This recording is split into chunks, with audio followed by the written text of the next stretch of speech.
नमस्कार दोस्तों, एक बार फिर से आपका स्वागत है आपके अपने YouTube channel learn from home पर।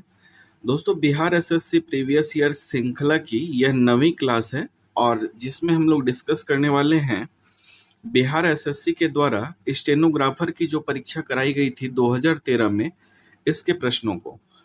तो दोस्तों, यह क्लास काफ़ी इम्पोर्टेंट रहने वाली है आपके लिए। अगर आप हमारे चैनल पर पहली बार आए हैं तो दोस्तों, आपकी सुविधा के लिए मैंने बिहार एसएससी पीवाईक्यू के नाम से एक प्लेलिस्ट बना दी है, जिसके अंतर्गत आपको सारे प्रीवियस ईयर क्वेश्चनों का संकलन करा दिया गया है। तो अगर आप पहली बार आए हैं, चैनल से जुड़े हैं, तो आप चैनल को प्लीज़ सब्सक्राइब कर लीजिएगा। और प्रीवियस ईयर लगाना काफ़ी इम्पोर्टेंट इस दृष्टिकोण से भी होता है ताकि आपको क्वेश्चंस का अंदाजा हो सके। तो चलिए इसको क्लास को स्टार्ट करते हैं। पहला प्रश्न है दोस्तों, राज्यसभा की नामांकित सदस्यों की संख्या कितनी है? तो राज्यसभा के नामांकित सदस्यों की संख्या होती है 12। अगला प्रश्न है, धर्मनिरपेक्षता का क्या अर्थ है? तो धर्मनिरपेक्षता का अर्थ होता है दोस्तों, राजनीतिक और सामाजिक दर्शन की व्यवस्था जो किसी एक धर्म का पक्ष ना ले। तो ऐसी व्यवस्था जहां पे राजनीतिक और सामाजिक दर्शन के अकॉर्डिंग कोई राज्य जो है एक धर्म का पक्ष न ले, इसको धर्मनिरपेक्षता कहा जाता है। अगला प्रश्न है, शून्यकाल का क्या अर्थ है?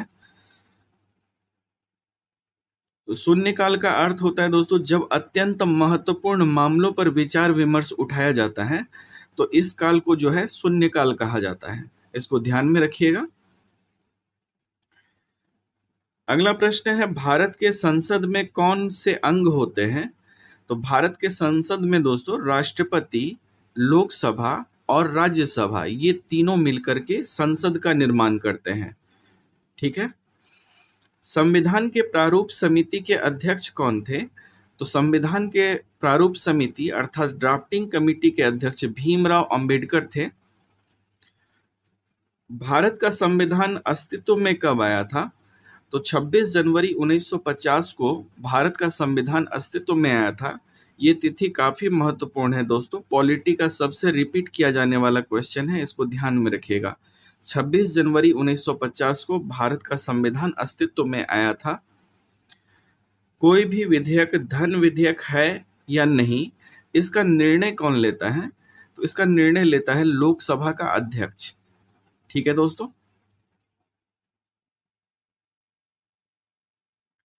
पंचायती राज कैसी व्यवस्था है? तो पंचायती राज जो है दोस्तों, यह 3 स्तरीय व्यवस्था है। 3 स्तर होते हैं इसमें। किस ग्रह को पृथ्वी का बहन कहा जाता है? तो पृथ्वी का बहन कहा जाता है शुक्र ग्रह को। नक्शे और ग्लोब पर अंतर विभाजक लाइनों को क्या कहते हैं? तो इसे ग्रेटिकल कहते हैं दोस्तों, ग्रेटिकल ग्रेटिकल कहते हैं। इसको ध्यान में रखिएगा। सहारा रेगिस्तान कहाँ स्थित है? तो सहारा रेगिस्तान जो है यह अफ्रीका महाद्वीप में स्थित है। लक्षद्वीप समूह किस प्रकार के द्वीप हैं? तो लक्षद्वीप जो है दोस्तों, ये प्रवाल के द्वारा निर्मित है। कॉफी की खेती किन पहाड़ियों में होती है? कॉफी की खेती जो है दोस्तों, यह सह्याद्री पहाड़ी में होती है। नम पर्णपाती जंगल कहाँ पाए जाते हैं? तो बिहार के परिप्रेक्ष्य में यह प्रश्न पूछा गया था। नम पर्णपाती जंगल जो है यह सहरसा और पूर्णिया 2 जिलों में पाया जाता है। इसको ध्यान में रखिएगा। मानव विकास सूचकांक किसके द्वारा बनाया गया? तो मानव विकास सूचकांक जो है दोस्तों, ये अमर्त्य सेन और महबूब उल हक के द्वारा बनाया गया। 1 रुपए के नोट और सभी सिक्के किसके द्वारा जारी किए जाते हैं? तो 1 रुपए का नोट और सभी प्रकार के जो सिक्के होते हैं, यह वित्त मंत्रालय के द्वारा जारी किए जाते हैं। भारत में हरित क्रांति को किस और नाम से जाना जाता है? तो भारत में दोस्तों हरित क्रांति का अन्य नाम है बीज, खाद्य और सिंचाई क्रांति। वैश्वीकरण से भारत का कौन सा क्षेत्र सबसे कम लाभान्वित हुआ है? तो वैश्वीकरण से भारत का सबसे कम जो क्षेत्र लाभान्वित हुआ है यह है कृषि क्षेत्र। तो आप अगर शुरू से इस सीरीज को फॉलो कर रहे होंगे दोस्तों, तो आप देख पा रहे होंगे कि क्रांतियों से ज़्यादातर क्वेश्चन रहते ही रहते हैं, चाहे कोई भी बिहार एसएससी के द्वारा एग्जाम कराया गया हो। उसके बाद जो आपका इकोनॉमिक्स का क्षेत्र है, इसमें पंचवर्षीय योजना से संबंधित क्वेश्चन, या फिर आपका देख रहे हैं जो इसका सेक्टर है, प्राथमिक क्षेत्र, द्वितीयक क्षेत्र और तृतीयक क्षेत्र, इससे संबंधित प्रश्न पूछे जा रहे हैं। तो इन क्षेत्रों को आपको काफी अच्छे तरह से कवर करना है ताकि एग्जाम में आपको किसी भी प्रकार की कोई परेशानी ना हो। अगला प्रश्न है, 11वीं पंचवर्षीय योजना किसके द्वारा तैयार किए गए मॉडल पर आधारित है? तो 11वीं पंचवर्षीय योजना जो है दोस्तों, यह सी रंगराजन की योजना है। इस मॉडल को तैयार किया गया सी रंगराजन के द्वारा 11वीं पंचवर्षीय योजना का मॉडल को। अगला प्रश्न है, किस योजना में 100% साक्षरता हासिल करना शामिल किया गया? तो 100% साक्षरता हासिल करना शामिल किया है 12वां योजना के अंतर्गत। ठीक है दोस्तों। सबसे बड़ी मानव निर्मित झील कौन सी है? तो सबसे बड़ी मानव निर्मित झील है गोविंद सागर। तिलैया, मैथन, पंचेत और कोनार बांधों को किस नदी पर बनाया गया है? तो इन बांधों को बनाया गया है दामोदर नदी पर। एक बार फिर से मैं बता दूं, तिलैया, मैथन, पंचेत और कोनार बांध को दामोदर नदी पर बनाया गया है। संयुक्त राष्ट्र संघ का मुख्यालय कहाँ स्थित है? तो संयुक्त राष्ट्र संघ का मुख्यालय दोस्तों न्यूयॉर्क में है, अमेरिका में, यूएसए। फॉल्ट लाइंस किसने लिखा है? तो फॉल्ट लाइंस जो है ये रघुराम राजन के द्वारा लिखा गया है। अगला प्रश्न है, विश्व की पहली महिला प्रधानमंत्री कौन थी? तो विश्व की पहली महिला प्रधानमंत्री सिरिमाओ भंडार नाइके थी। भारत का राष्ट्रगान किसने रचा? तो भारत के राष्ट्रगान के रचयिता हैं रविंद्रनाथ टैगोर। लाख बख्श की उपाधि किस सुल्तान को दी गई? लाख बख्श की उपाधि दोस्तों कुतुबुद्दीन ऐबक को दी गई है। अगला प्रश्न है, चौसा का युद्ध किनके बीच हुआ था? देखिए, लगातार युद्ध से संबंधित भी आपसे कभी ईस्वी पूछ लिया जा रहा है, तो कभी किसके बीच हुआ था। युद्ध से संबंधित प्रायः क्वेश्चन आ रहे हैं, तो इन पॉइंट्स को आप गौर करेंगे तभी आप अपनी तैयारी को सही दिशा दे पाएंगे। ठीक है दोस्तों। तो यहाँ पे चौसा का युद्ध पूछ लिया गया है, तो हुमायूं और शेरशाह के बीच हुआ था चौसा का युद्ध। दिल्ली में जामा मस्जिद किसके द्वारा निर्माण कराया गया? दिल्ली का जो जामा मस्जिद है यह शाहजहां के द्वारा निर्मित कराया गया था। अगला प्रश्न है, किस युद्ध ने बंगाल में अंग्रेजों को सर्वोच्चता प्रदान की? तो ये युद्ध था बक्सर का युद्ध। देखिए, देखते देखते दो प्रश्न युद्ध से आ गए। किस युद्ध ने बंगाल में अंग्रेजों को सर्वोच्चता प्रदान की? तो ये था बक्सर का युद्ध। अगला प्रश्न है, भारत में रेलवे का प्रारंभ करने का श्रेय किसको जाता है? तो भारत में रेलवे का प्रारंभ किया था लॉर्ड डलहौजी ने।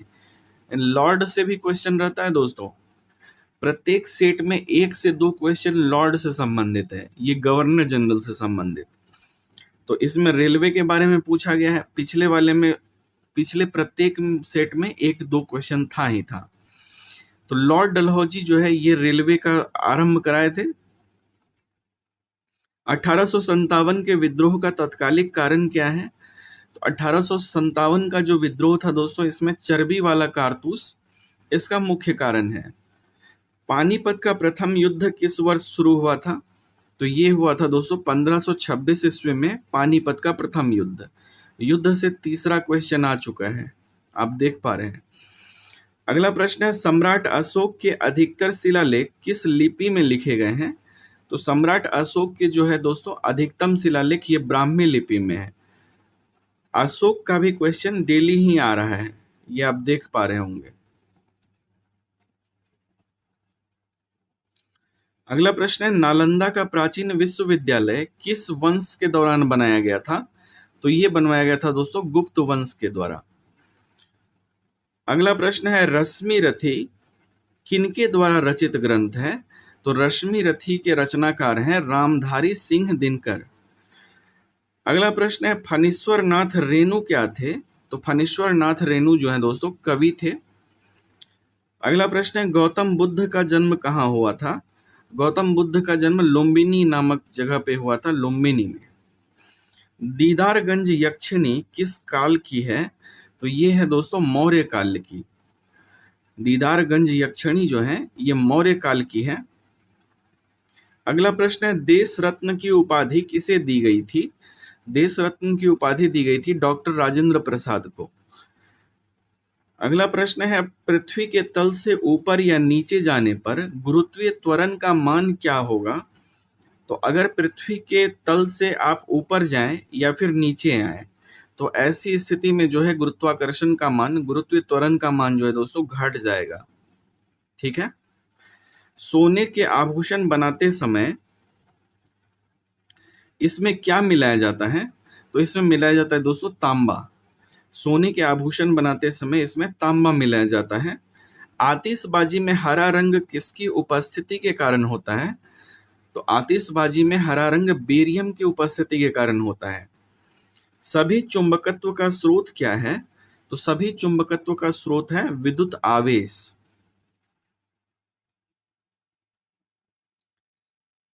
प्रकाश का वेग पहली बार किसने खोजा था?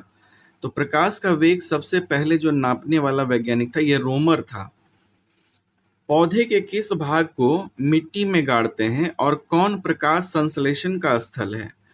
तो गाड़ने वाला भाग तो दोस्तों जड़ है और प्रकाश संश्लेषण वाला भाग पत्तियां हैं। मानव शरीर का सबसे बड़ा ग्रंथि क्या है? तो सबसे बड़ा ग्रंथि होता है दोस्तों लीवर। बाइनरी सिस्टम का आधार क्या है? तो बाइनरी सिस्टम का आधार होता है दोस्तों 1 और 0।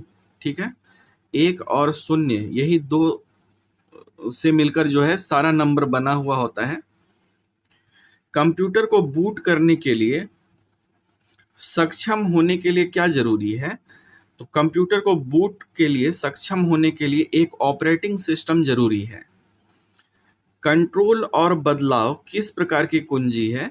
तो ऐसी कुंजी जो कंट्रोल और बदलाव करती है इसको मॉडिफायर बोलते हैं दोस्तों। उपयोगकर्ता प्रणाली पर काम करने वाले को क्या कहते हैं? तो उपयोगकर्ता प्रणाली पर काम करने वाले को लाइववेयर कहते हैं। लाइववेयर जो होता है यह उपयोगकर्ता प्रणाली पर, उपयोगकर्ता सिस्टम पर काम करता है। कौन सा स्वाभाविक रूप से मिलने वाला बहुलक है? तो यह है दोस्तों स्टार्च। स्टार्च जो है यह स्वाभाविक रूप से मिलने वाला बहुलक है। ये रैम RAM जो है ये क्या है? तो ये है दोस्तों रैंडम एक्सेस मेमोरी। ठीक है दोस्तों, ये थी हमारी आज की क्लास। वीडियो को लाइक, चैनल को सब्सक्राइब कर लें।